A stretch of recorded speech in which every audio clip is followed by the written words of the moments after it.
ये दो आंखें सिर्फ वही देख सकती हैं जो भौतिक है। तीसरी आंख भीतर की ओर देखने के लिए है। आपकी वासना, आपकी इच्छा कभी बाहर नहीं थी, वो सिर्फ अंदर ही थी। वासना का अर्थ है कि वो आपके भीतर एक अपूर्णता की भावना और किसी चीज की चाह पैदा करती है। जब हम शिव कहते हैं, शिव शब्द तीसरी आंख का पर्याय बन गया है। तीसरी आंख, उसका यह मतलब है ये दो आंखें बाहर देखने के लिए हैं। ये दो आंखें आपको अस्तित्व की भौतिकता दिखा सकती हैं। ये दो आंखें सिर्फ वही देख सकती हैं जो भौतिक है। तीसरी आंख भीतर की ओर देखने के लिए है, वो आपके माथे पर नहीं खुलने वाली। तीसरी आंख भीतर देखने वाली आंख है। लेकिन आपने कहानियां सुनी हैं, शिव ने अपनी तीसरी आंख खोली और कामदेव को भस्म कर दिया। भारत में प्रेम और वासना के देवता कामदेव हैं।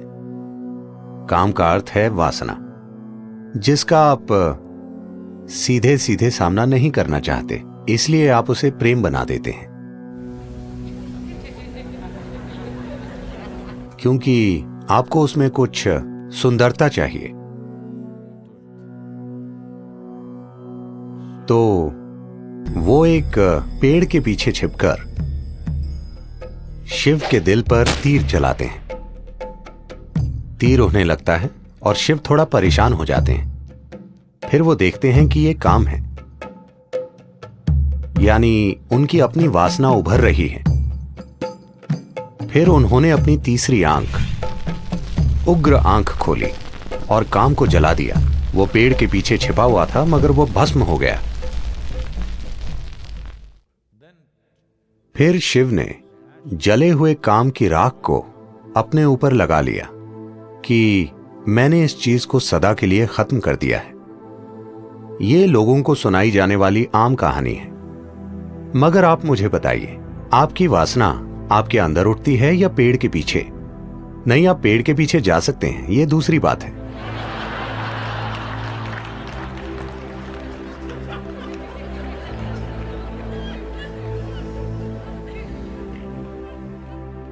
मगर वो उठती कहां है? आपके भीतर।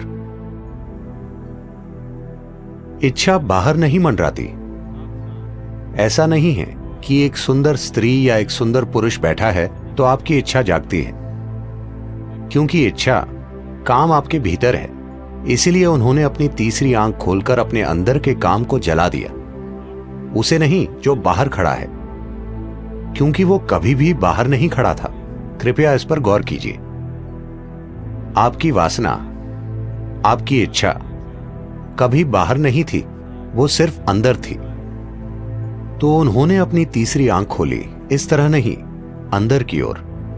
फिर उन्होंने इस वासना को देखा, जिसका दरअसल मतलब है कि आपके अंदर कुछ पहलू हैं जो आपको अधूरा महसूस कराते हैं। तो आप सोचते हैं कि आप किसी चीज का या किसी व्यक्ति के पीछे जाने पर ही पूरे होंगे। वासना सिर्फ विपरीत लिंग की बात नहीं है, शॉपिंग भी वासना है, क्योंकि आपको किसी चीज के पीछे जाना होगा, तभी जीवन पूरा होगा। हर इच्छा वासना है, क्योंकि उसके बिना मेरा अस्तित्व नहीं हो सकता। मैं उसे चाहता हूं, क्योंकि जब मेरे पास वो होगा तभी ये पूरा होगा। वो कोई चीज हो सकती है, पद हो सकता है, ताकत हो सकती है, सेक्सुअलिटी हो सकती है, कोई फर्क नहीं पड़ता कि वो क्या है।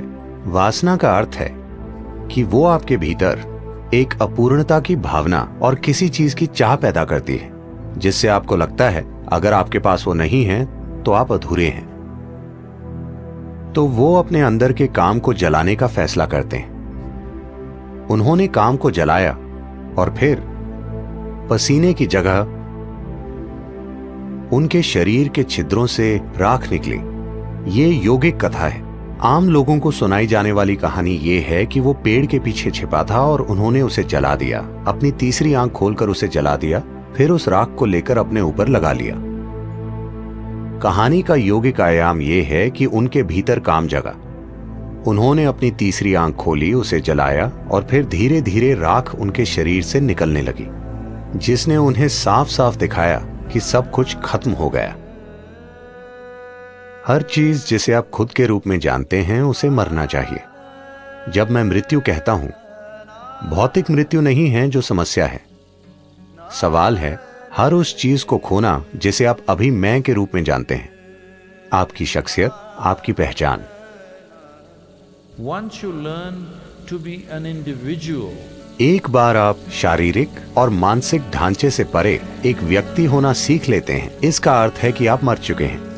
मृत्यु को जीने का यही मतलब है। तो अगर आप जानते हैं कि शारीरिक